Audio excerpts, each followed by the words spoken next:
Hey everybody, Ben here and welcome back to another Beard Guys video. Today we are taking an in-depth look at exactly what Insurgency Sandstorm has to offer a console player. This realistic first-person shooter has been out on PC for some time but has just gone live on console this week. A lot of people have been asking if it's worth buying, especially with the new Battlefield game just around the corner. So today I want to tell you a little bit about what this game is and what this game isn't, so you can make up your mind. If you do enjoy this video, then please think about subscribing to the channel to stay up to date with all the latest console content. Insurgency Sandstorm is a realistic FPS that offers both PvE and PvP game modes. You can play with teams of 8 to 10 players against bots in various PvE modes or against other players in PvP. It also features a local play option, allowing you to play on your own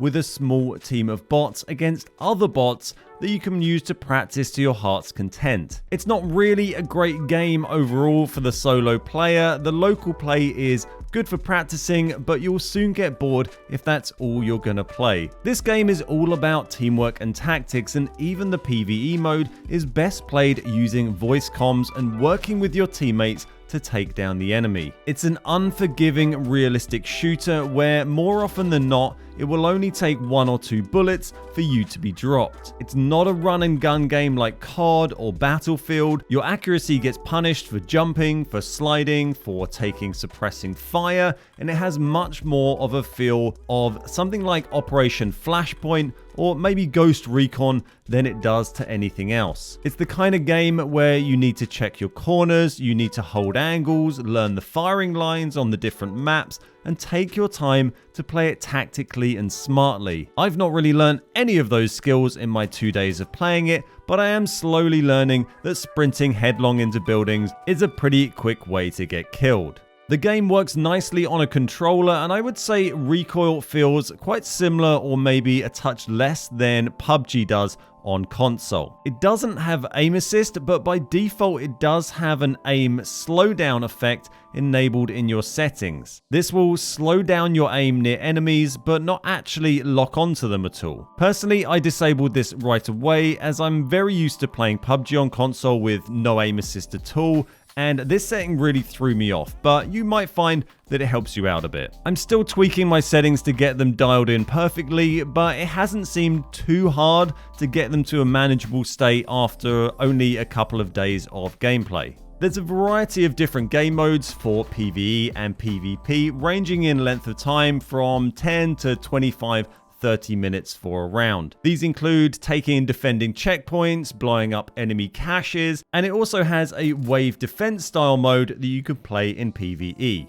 There is a huge amount of unlockable stuff in the game that you can work through by playing matches and leveling up, and it does this separately for the PvE mode and the PvP. It also allows you to unlock new classes and equipment for your characters, as well as a massive amount of cosmetic items. Performance-wise, I felt the game ran nicely on the Xbox Series X that I was playing it on. The FPS was stable at 60, and the graphics looked pretty good, I would say, but not mind-blowing. The maps looked nice, and some of the effects like the fire, particularly from the Molotovs and the way it spreads around and clings to different parts of the terrain, looked really cool. I haven't experienced any crashes yet or any other serious performance issues outside of a couple of our PvE lobbies getting disconnected on day one. The game audio has been pretty impressive so far, with footsteps being easy to identify the direction of as long as you don't get confused by your own teammates' sounds. There are some issues at the moment where gun sounds have got muted for a short time during games, so there's a few little bugs in there that they are aware of and working on. There's also a fantastic range of grunts, screams, and swearing by the various players and bots. Speaking of swearing, the game does have game chat, and from my brief experience so far, it was actually pretty friendly and non-toxic. It also works using proximity chat, so you hear your teammates when they're nearby, and you can also hear enemy comms sometime